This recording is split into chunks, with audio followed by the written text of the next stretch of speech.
So this is pretty much all the heavy class needs to do. Rain bullets on the battlefield and kill as many enemies as possible. In this video, I'm going to go through my builds and some gameplay tips for the class, as well as highlight some important debate points over which primary weapon to use. Let's get into it. The heavy class is best suited for ranged crowd control, dealing high damage over a large area to quickly thin out enemy numbers. In my experience, the choice of primary weapon changes how this role is achieved, which I will explain later. For now, let's take a look at the perks and weapons. The perks I use are geared towards high weapon damage, with a bit of survivability. The core perks I show here are essential, in my opinion, as well as additional supplies and consecutive execution. The perks to improve Iron Halo aren't that impressive and usually boil down to personal preference. You can switch the signature perk to Conversion Field if you're confident that your teammates won't run off. For the weapons, the choice is between Heavy Bolter and the Plasma Incinerator. For the Heavy Bolter, I use the high accuracy version because I want my shots to actually hit enemies. This is what my perk tree looks like. It is mainly focused on increasing weapon damage and reducing spread. I like the Perpetual Penetration perk, as it allows you to hit more enemies within crowds.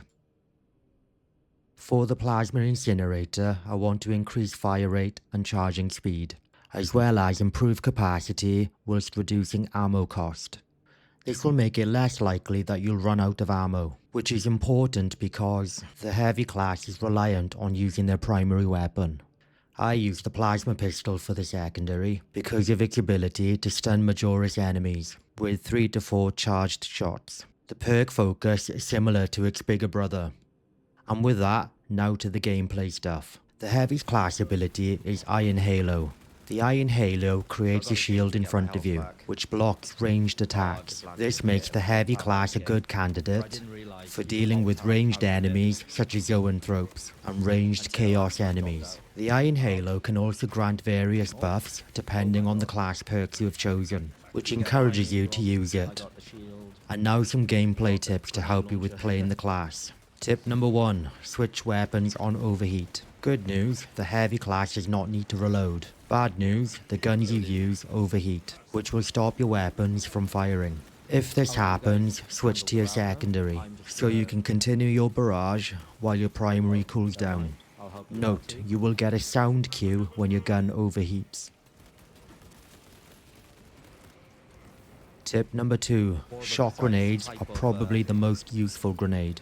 Shock grenades can help nail enemies in place, making it easier to group them up so you can clear them in one go. This will also help you keep distance from enemies so you don't get swarmed. Tip number 3, you can now chain stomp attacks indefinitely. This is particularly useful if you get swarmed or in situations where enemies climb up walls that you're defending. The stomp causes knockback and also hits enemies behind you, allowing you to clear the area immediately around you. Unfortunately, the attack is not that effective against Majoris enemies, who often don't get staggered by the attack. So which primary weapon should you use? The Heavy Bolter allows long periods of sustained firing, with good penetration. This makes it very useful for clearing groups of Minoris enemies, which makes it the perfect support weapon to help your teammates. Bolter rounds also travel very fast compared to plasma shots, making it more ideal for dealing with quicker enemies. However, it's not without its weaknesses. For one, it has a wind-up time, meaning it takes a while before it fires really fast.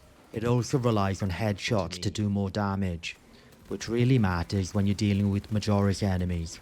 On the same note, the Heavy Bolter does take a while to stun Majoris enemies. I don't care about getting kills. The Plasma Incinerator sacrifices fire rate and penetration for high burst damage and splash damage.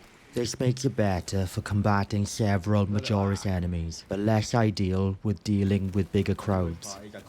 If you're able to consistently hit charged shots, you can do some incredible damage. There are some drawbacks, however, including a low fire rate and slow projectile speed. The worst weakness for me is the lack of penetration, which means your shots can get blocked, even by your teammates. Overall, I don't think there's a clear winner between the two. They both have pros and cons, and are both effective in different scenarios. The good news is you can always swap between the two during operations. And that's that. I hope you find this video useful. Please remember to like and subscribe to keep up to date with my videos. Also, a reminder that you can catch me live on Twitch at Dardy Gaming. I'll see you in the next video. Peace.